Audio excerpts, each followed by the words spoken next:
Another family of wastes is what I will call the hold wastes. This includes a type of waste known as inventory.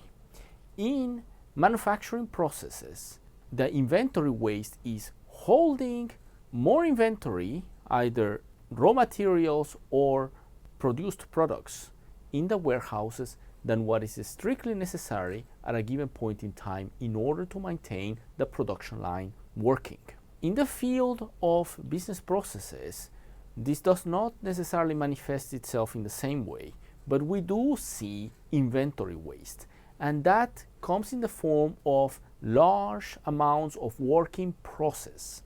The work in process, or WIP, is the number of cases that are in a pending state at a given point in time, which means the number of cases that have started and have not yet completed.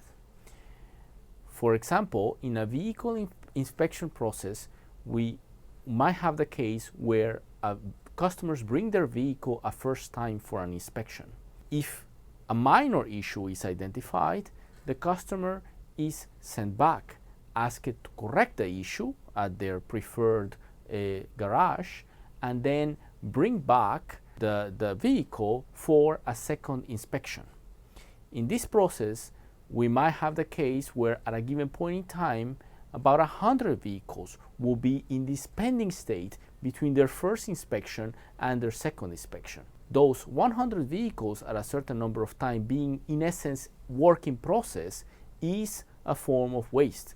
Why? Because it is potential cash for the organization once the inspections are completed that is just waiting to arrive, waiting for something. Ideally, we would like cases to arrive and leave as quick as possible, because what we want out of the process, in essence, is the outcome. Consider also the example of the university admission process mentioned before, and let us consider the case where there are 3,000 applications being handled concurrently. For example, in the state where certain verifications have been done, but an assessment is pending.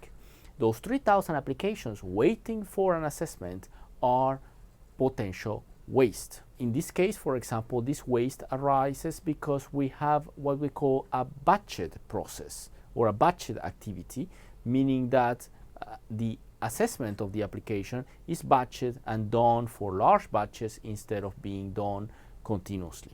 In the Toyota system philosophy, this is a potential source of waste, and the system will make process designers consider the possibility of straight-through processing, meaning that cases are moved along all the activities, continuously, rather than creating large batches. Why? Because we want, as I said before, to get the process to its outcomes as fast as possible.